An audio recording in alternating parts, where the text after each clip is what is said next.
السلام عليكم ورحمة الله وبركاته. إن الحمد لله نحمده ونستعينه ونستغفره ونعوذ بالله من شرور أنفسنا ومن سيئات أعمالنا. من يهده الله فلا مضل له ومن يضلل فلا هادي له. ونشهد أن لا إله إلا الله وحده لا شريك له ونشهد أن سيدنا ونبينا ومولانا محمدا عبده ورسوله أما بعد. حضرات گرامی، اس سے پہلے تاریخ اسلام کے لیکچر سیریز میں بنو امیہ کی تاریخ مکمل ہوئی، جس کی مدت، جس کا ڈیوریشن 92 ایئرس تقریباً تھا، 92 سال. اور اس کے بعد عباسی دور شروع ہوتا ہے. یہ عباسی پیریڈ تقریباً 5 صدیوں پر محیط ہے. 500 سال تک یہ حکومت چلی. میں نے اس کی تمہید اور اس کا ایک مختصر تعارف پچھلے درس میں پیش کیا تھا. آج میں اس کے جو کئی پیریڈز ہیں، یعنی ان 500 سالوں میں بھی کئی حصے بن جاتے ہیں. ان میں جو سب سے پہلا حصہ ہے وہ تقریباً 115 سال اس کی مدت پوری بنتی ہے. بنو امیہ کی حکومت ختم ہوئی تھی اسلامک کیلنڈر کے اعتبار سے 132 ہجری میں، اور اگر عیسوی کیلنڈر کو دیکھیں تو 750 عیسوی میں. تو یہ جو 115 سال بنتے ہیں، اسے عروج کا دور کہتے ہیں. یہ ختم ہوتا ہے ہجری کے اعتبار سے 247 ہجری میں، اور عیسوی کے اعتبار سے 861 عیسوی. یہ 115 سال کا دور عباسی دور کا وہ دور ہے جو بہت ہی گولڈن پیریڈ ہے، اور اس دور میں سب سے زیادہ کارنامے انجام دیے گئے. اس دور میں 10 خلیفہ ہوئے، 10 حکمراں ہوئے، جن میں سب سے پہلا حاکم ابو العباس صفاح تھا. دوسرے تھے ابو جعفر منصور، تیسرے محمد مہدی، چوتھے تھے موسیٰ ہادی، اور پانچویں تھے ہارون رشید. چھٹے ہارون رشید کے ایک بیٹے امین، ساتویں ان کے دوسرے بیٹے مامون، آٹھویں تھے معتصم، نویں تھے واثق باللہ، اور 10ویں تھے متوکل علی اللہ. تو ان سب کے بارے میں ان کے جو اہم کارنامے ہیں، ان کا کنٹریبیوشن ہے اسلام کے لیے، مسلمانوں کے لیے، ان کا تذکرہ ہم سلسلہ وار کریں گے انشاءاللہ. جو ان میں زیادہ مشہور ہیں، جیسے ابو جعفر منصور ہیں، ہارون رشید ہیں، امین اور مامون ہیں، اور معتصم باللہ، یہ لوگ زیادہ مشہور ہیں. تو ان کے دور کے کارناموں پر ہم زیادہ فوکس کریں گے. ان میں جو سب سے پہلے ابو العباس صفاح، تو ابو العباس صفاح ہی عباسی حکومت کے بانی سمجھے جاتے ہیں. اور جو دوسرے ہیں ابو جعفر منصور، وہ اس کے بعد آئے. لیکن ابو جعفر منصور یہ بڑے بھائی تھے اور ابو العباس صفاح چھوٹے تھے. لیکن اس کے پیچھے بہت سارے اسباب تھے جن کی وجہ سے چھوٹے بھائی پہلے حاکم بنے، ابو العباس صفاح. اور ابو العباس صفاح کا نام عبداللہ ابن محمد تھا. ابو جعفر منصور کا بھی نام عبداللہ ابن محمد تھا. عربوں میں یہ عام بات تھی کہ ایک ہی طرح کے نام رکھتے تھے. پھر ان کی پہچان کے لیے کنیت یا کوئی اور ٹائٹل استعمال کرتے تھے. تو سب سے پہلا جو حاکم تھا عباسی دور کا، جو ابو العباس کے نام سے مشہور ہے، اور صفاح اس کو اس لیے کہتے ہیں کہ بہت خون بہانے والا تھا. صف کے معنی ہوتے ہیں خون بہانا، یعنی بڑا ظالم سمجھا جاتا تھا. اس لیے کہ بنو امیہ کو ختم کرنے میں، ان کی حکومت کو اور اپنی حکومت قائم کرنے میں، اس حکومت کا عباسی لوگوں کا موٹیو یہی تھا کہ ہم حضور صلی اللہ علیہ وسلم کے خاندان کی حکومت لائیں گے، ہم بنو ہاشم کی حکومت لائیں گے. بنو امیہ جو قریش کی دوسری شاخ سے ہے، اس کی حکومت نہیں رہے گی. پھر بنو ہاشم میں بھی 2 تھے، حضرت عباس کے خاندان کے لوگ تھے اور دوسری طرف حضرت علی رضی اللہ عنہ کے خاندان کے لوگ تھے. تو میں نے بتایا تھا کہ حضرت علی رضی اللہ عنہ کے خاندان کے لوگوں کو پیچھے کر کے ان حضرات نے جو حضرت عباس حضور صلی اللہ علیہ وسلم کے چچا تھے، ان کے بیٹے عبداللہ ابن عباس تھے، ان کی طرف یہ نسبت کرتے ہیں اپنی. تو ان لوگوں نے یہ کیا کہ اپنی حکومت قائم کرنے کے لیے راستے میں جو بھی آیا اس کو انہوں نے مٹایا اور لاکھوں مسلمانوں کی جان گئی. بلکہ دمشق کے اندر شام کا جو دارالحکومت تھا، کیپٹل سٹی ڈمسکس، وہاں تو بنو امیہ کے جو حاکم تھے، حضرت معاویہ رضی اللہ عنہ کے زمانے سے لے کر ہشام بن عبد الملک اور آخری جتنے بھی خلیفہ ہوئے ہم نے نام ذکر کیے تھے اور ان کے کارنامے بھی، ان کے ساتھ حتیٰ کہ اتنا ظلم ہوا کہ ان کی قبریں تک کھود دی لوگوں اور قبروں کے ساتھ بھی اور ان لاشوں کے ساتھ بھی بے حرمتی کی گئی. تو یہ کام سب سے زیادہ جس شخص نے کیا وہ ابو العباس صف، اسی لیے اس کو سفاح کہتے ہیں، بہت خون بہانے والا. اور جس نے اس کا ساتھ دیا وہ اس کا بڑا قابل اعتماد آدمی تھا جس کا نام تھا ابو مسلم خراسانی. اس نے ان کا بہت ساتھ دیا اور ان کی حکومت قائم کرنے میں اسے جو بھی ظلم کرنا پڑا اس نے وہ ظلم کیا. ابو العباس صفا کی حکومت زیادہ دن نہیں رہی، 4 سال رہے، اس کے بعد انتقال ہو گیا. عراق میں ہم نے بتایا تھا کہ انبار جو ایک ضلع تھا، ایک شہر تھا، اس کو انہوں نے اپنا دارالحکومت بنایا تھا. اور اس کے بعد وہیں سے قریب ایک شہر بسایا تھا 134 ہجری میں، ہاشمیہ جس کا نام تھا. پھر وہاں یہ منتقل ہو گئے اور ان کا پورا دور اسی میں گزرا ہے کہ اس نئی حکومت کو جو چیلنجز تھے ان کا سامنا کرنا، مقابلہ کرنا، اور کوئی بھی اگر دشمن سامنے آ رہا ہے یا کوئی بغاوت کر رہا ہے تو اس بغاوت کو کچلنے کی کوشش، انہی میں ان کا 4 سال کا پورا دور گزرا ہے. اس میں بہت سارا ظلم بھی ہوا ہے، اس میں کوئی شک نہیں ہے کہ ہماری اسلامی تاریخ کے ابتدائی دور میں بہت سے لوگوں نے، خود مسلمانوں کے ساتھ جو زیادتیاں کی ہیں، پوری تاریخ میں اس کی مثال نہیں ملتی اور یہ بدنما داغ ہے. لیکن اس سے یہ بھی معلوم ہوتا ہے کہ جو کرسی کی ہوس، اس کا شوق ہوتا ہے، پھر اس کے لیے انسان سب کچھ بھول جاتا ہے. حضور صلی اللہ علیہ وسلم کے دور سے اتنے قریب تھے یہ لوگ، ابھی 150 سال بھی نہیں گزرے تھے، پھر بھی اس قسم کے اختلافات رونما ہوئے. لیکن مسلمانوں نے جو ان میں بہتر تھے، جو علماء تھے، جو بڑے محدثین تھے، مشائخ تھے، انہوں نے اس ظلم کے سامنے اپنے کو ثابت قدم رکھا اور دکھایا کہ حق کو مٹنے نہیں دینا ہے. اگر بہت سے لوگ غلط راستے پر چلنے لگے تو کسی لالچ میں آ کر یا کسی دباؤ میں آ کر ان کا ساتھ نہیں دینا ہے، ورنہ تو دین اسلام مٹ جاتا.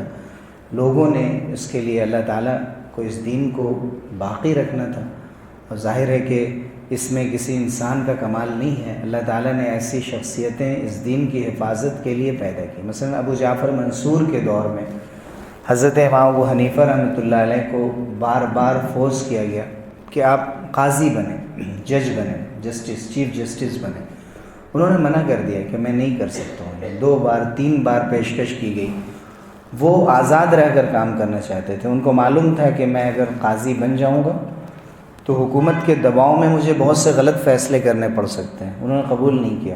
ابو جعفر منصور کے دور میں ان کو کوڑے لگائے گئے، جیل میں رکھا گیا، یہاں تک کہ جو ان کی وفات ہوئی اس کے پیچھے بھی بعض ایسے چیزیں ذکر کی جاتی ہیں جس سے لگتا ہے شاید ان کو زہر دیا گیا. تو اس قسم کے بھی جرائم. امام مالک رحمۃ اللہ علیہ اتنے بڑے عالم، مدینہ منورہ میں موطا امام مالک جیسی کتاب انہوں نے حدیث کی، بخاری سے بھی پہلے لکھی، اور اس کتاب کو لکھنے میں حکومت کی کسی مدد کے وہ محتاج نہیں تھے. چاہا تھا ابو جعفر منصور نے کہا کہ آپ کی کتاب کو میں پورے عالم اسلام میں جہاں جہاں مسلمان رہتے ہیں وہاں بھیج دوں گا اور سب سے کہوں گا اس میں جو حدیثیں آئی ہیں ان کے مطابق تم عمل کرو. انہوں نے کہا کہ نہیں، لوگوں کے پاس اور بھی حدیثیں ہوں گی، لوگ جمع کریں گے، ساری حدیثیں جمع ہوں گی، اپنے اعتبار سے اجتہاد کریں گے.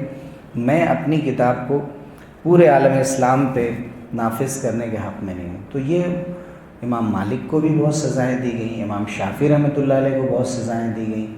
سخت ترین سزاؤں سے ابھرنے کے کی وجہ سے ان حضرات کا نام آج بھی عظمت کے ساتھ لیا جاتا ہے، اور اسی وجہ سے اس دین کو اللہ تعالیٰ نے بہت سی غلط قسم کی چیزوں سے اور غلط عقیدوں سے محفوظ فرما دیا۔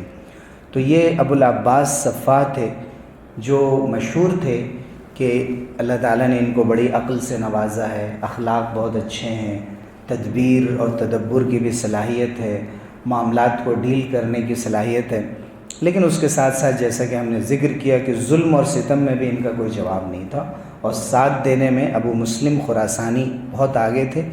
اور ان کے زمانے میں جنگ تالاس کے نام سے ایک جنگ ہوئی تھی جو عربوں کے درمیان اور چینیوں کے درمیان ہوئی تھی، چائنا اور عربوں کے درمیان، ترکستان کے علاقے میں، ماوراء النہر کا علاقہ، اس سے پہلے میں نے ذکر کیا تھا، جو مڈل ایشیا کا علاقہ ہے اور سوویت یونین کے بعض حصے اس میں آتے ہیں۔ وہاں پر پہلی مرتبہ چین سے مقابلے میں مسلمانوں نے چائنا کو وہاں سے دور رکھا، اور وہاں مسلمانوں کی حکومت قائم ہوئی اور دن بدن مضبوط ہوتی چلی گئی، اور بہت زمانے کے بعد پھر اس کو نقصان پہنچا۔ تو یہ 4 سالہ دور ابو العباس صفا کا یہاں ختم ہو جاتا ہے۔ اس کے بعد ہے ابو جعفر منصور، ان کا نام بھی عبداللہ ابن محمد ہے۔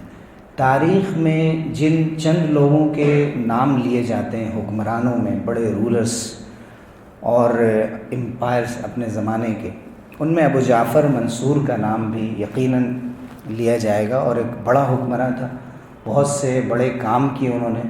تو ابو جعفر منصور کی حکومت 22 سال رہی، 136 ہجری سے 158 ہجری تک، 132 سے 36 تک ابو العباس صفا رہے 4 سال، اور اس کے بعد 22 سال تک یہ حکمراں رہے۔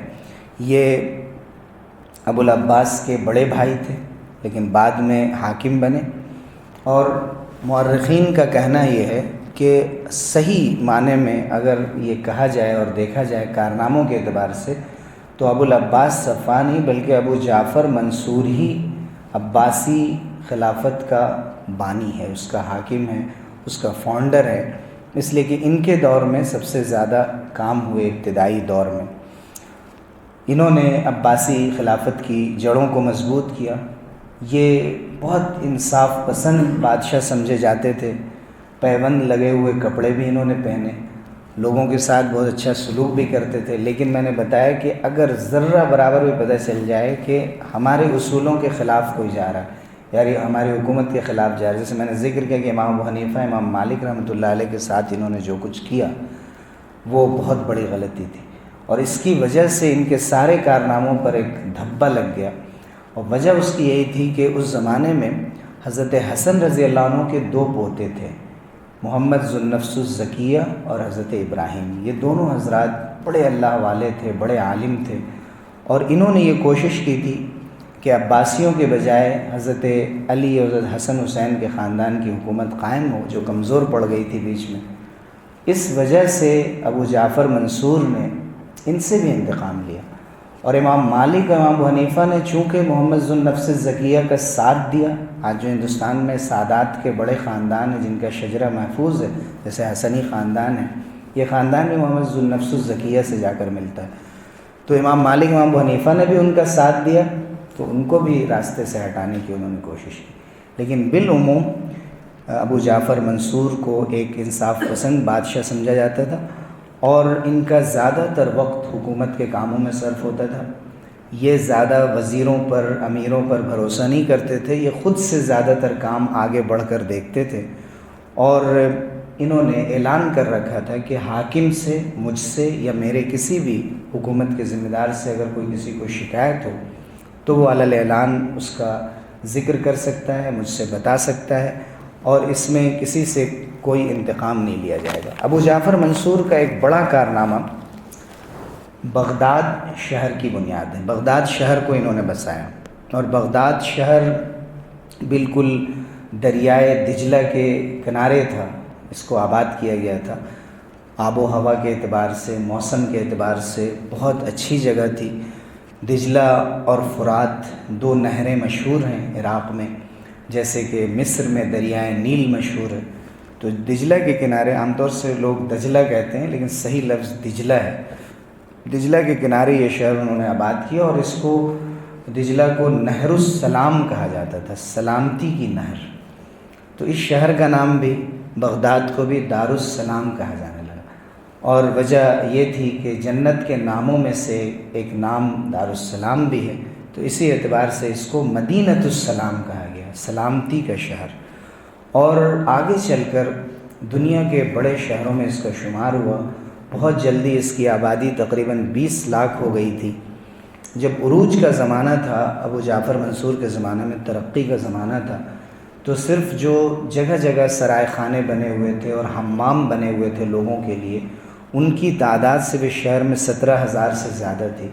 مسجدیں تقریباً 20,000 کے قریب تھیں، اور جو سڑکیں اور گلیاں بنی ہوئی تھیں وہ بھی تقریباً 15,000 سے زیادہ، جو کچھ لوگوں نے مورخین نے شمار کیا، ان کا ذکر کیا، تو اس سے پتہ چلتا ہے کہ اس شہر کی ترقی اور عروج اس ابتدائی دور میں بھی بہت زیادہ تھی۔ منصور نے اپنے زمانے میں بنو امیہ کے دور کے جتنے علاقے تھے سب پر قبضہ کر لیا۔ معلوم ہے کہ حضور صلی اللہ علیہ وسلم کے زمانے میں، خلفائے راشدین کے زمانے میں مدینہ مسلمانوں کا کیپٹل تھا۔ حضرت علی رضی اللہ عنہ کے زمانے میں کوفہ ہو گیا۔ حضرت معاویہ رضی اللہ عنہ کے زمانے سے یہ 90-92 سال تک دمشق یعنی شام کا علاقہ رہا، اور اب یہ بغداد کو، عراق کو انہوں نے پھر سے دارالحکومت بنا دیا۔ لیکن بنو امیہ کے دور کے جتنے شہر اور جتنے علاقے تھے سب پر ابو جعفر منصور نے قبضہ کیا۔ لیکن اندلس، جسے اب اسپین کہتے ہیں، اس میں پرتگال کا بھی کچھ علاقہ آتا تھا، اس علاقے پر ایک اموی شہزادے نے ہی حکومت کی بنیاد ڈالی، جس کا نام عبد الرحمن تھا، اس کا ذکر آگے آئے گا۔ وہاں عباسیوں کی حکومت قائم نہیں ہو سکی، تو بنو امیہ کی جو بچی کچی حکومت تھی وہ اندلس کے اندر تھی، اور پھر اندلس کی ایک مستقل تاریخ ہے جس کا ذکر آگے آئے گا۔ ابو جعفر منصور نے ابو العباس صفاح کے دور کا جو وہ شخص تھا جس کا نام ہم نے ذکر کیا، ابو مسلم خراسانی، جس نے بہت زیادہ ظلم کیے تھے، اس کو جب محسوس ہوا ابو جعفر منصور کو کہ اب یہ میرے ساتھ نہیں ہے، ہمارے خلاف ہے اندر سے، تو ابو مسلم خراسانی کو بھی ابو جعفر منصور نے دھوکے سے قتل کرایا تھا۔ یہ بھی ان کی تاریخ میں درج ہے۔ اس کے ساتھ ساتھ ہم نے ذکر کیا محمد ذو النفس الزکیہ، ابراہیم، امام مالک، امام ابو حنیفہ، اور اس طرح کے بہت سے لوگ ہیں جن کے ساتھ جو بڑے نام ہیں، ابو جعفر منصور کا ظلم ان کے ساتھ مشہور ہے۔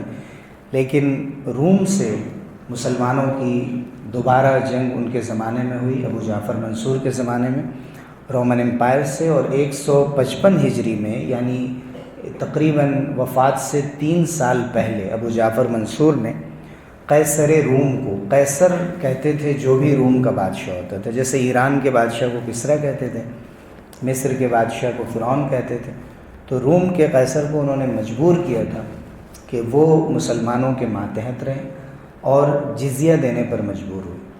ایک بات یہاں ذکر کرنے کی ہے کہ اگر کسی مسلم حکمراں نے جزیہ کو ظالمانہ طور پہ استعمال کیا ہو کبھی اپنے طور پہ، تو وہ اسلامی قانون نہیں تھا۔ اسلامی قانون میں جزیہ بہت معمولی سی چیز تھی۔ آج دنیا میں اس کا بہت ذکر کیا جاتا ہے، کہیں بھی جزیہ کا لفظ آ جائے تو لوگ اس کو ظلم قرار دیتے ہیں، حالانکہ جزیہ جزا سے ہے، کسی چیز کا بدلہ۔ مسلمانوں کے اوپر زکوٰۃ ہے، عشر کا نظام ہے۔ اگر غیر مسلم جو مسلم اسٹیٹ میں رہتے تھے ان سے بھی اگر زکوٰۃ مانگی جاتی، عشر مانگا جاتا، تو آپ کہہ سکتے تھے کہ ان کی مذہبی آزادی کے خلاف، جو چیز مسلمانوں پر ہے آپ ان سے کیوں لے رہے ہیں؟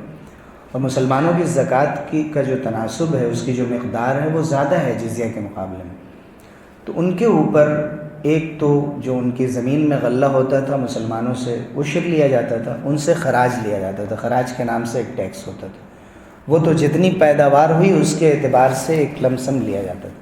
لیکن جزیہ جو تھا یہ ہر غیر مسلم سے نہیں لیا جاتا تھا، یعنی جزیہ لینے کی بنیاد غیر مسلم ہونا نہیں ہے، بلکہ جزیہ لینے کی بنیاد یہ تھی کہ کمانے کی طاقت کتنی آپ کے اندر۔ اگر زیادہ آپ کی آمدنی ہے تو حضرت عمر رضی اللہ عنہ کے دور میں سالانہ صرف 48 درہم لیا جاتا تھا۔ متوسط درجے کے ہیں، مڈل کلاس کے ہیں تو 24 درہم، اور بالکل کم کماتے ہیں تو 12 درہم۔ بالکل آمدنی کم ہے، بوڑھے ہیں، ضعیف ہیں، مسکین ہیں، عورتیں ہیں، بچے ہیں، ان سے کسی قسم کا کوئی جزیہ نہیں لیا جاتا۔ تو آپ جانتے ہیں کہ 12 درہم کی مقدار کتنی ہوتی ہے؟ صرف 4 گرام چاندی، 4 گرام چاندی کی کتنی مالیت ہوگی آپ جوڑ لیجئے آج کے زمانے میں، اس کی مارکیٹ ویلیو کیا ہوگی. تو یہ 1 سال میں صرف اتنا سا لیا جاتا تھا. اس کے مقابلے میں آج آپ انکم ٹیکس اور جو مختلف عنوان سے جو ٹیکسز دنیا میں لیے جاتے ہیں ان کو دیکھیے. لیکن معلومات نہ ہونے کی وجہ سے مسلمانوں کے ایک چھوٹے سے مسئلے کو اتنا بڑا مسئلہ بنا کر تقریباً 200 سال سے مستشرقین کے زمانے سے آج تک بھی آپ دیکھیں گے ہر جگہ جزیہ کے نام سے مسلمانوں کو بدنام کیا جاتا ہے. حالانکہ ذرہ برابر بھی یہ کوئی ظلم نہیں تھا، اور ان کو جو حقوق دیے جاتے تھے مسلم اسٹیٹ میں ان کے اوپر جہاد نہیں تھا. یعنی آپ مسلم اسٹیٹ میں رہ رہے ہیں تو جو سرحد کی حفاظت ہے، جو ڈیفنس پروٹیکشن کے مسائل وہ مسلمان خود کرتے تھے، ان سے نہیں لیا جاتا تھا. اس کے بدلے میں ایک چھوٹی سی رقم لی جاتی تھی.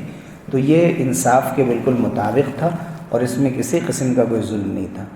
ابو جعفر منصور کی 1-2 باتیں میں ذکر کر کے اپنی گفتگو ختم کروں گا کہ ان کے دور میں علمی ترقی بھی بہت ہوئی. بنو امیہ کے دور میں زبانی علمی کام زیادہ ہوتے تھے، تحریری کام، کتابیں لکھنا اور لٹریچر تیار کرنا اس کا دور شروع نہیں ہوا تھا. لیکن ابو جعفر منصور نے اپنے محل میں بیت الحکمت بنوایا تھا. بیت الحکمت کے اندر کتابیں تیار ہوتی تھیں بڑے بڑے علماء کی، اور اس نے پہلی مرتبہ سیریاٹک لینگویج سے، سریانی زبان سے، یونانی زبان سے، پرشین لینگویج سے، سنسکرت سے بہت سی اہم کتابیں جو میتھمیٹکس میں تھیں، میڈیکل سائنس میں تھی، فلاسفی میں تھی، اور علم ہیئت میں، ایسٹرونومی میں، اور اس کے علاوہ دوسری بہت سی جو عربوں کو ان علوم سے زیادہ مہارت نہیں تھی، واقفیت نہیں تھی اس وقت.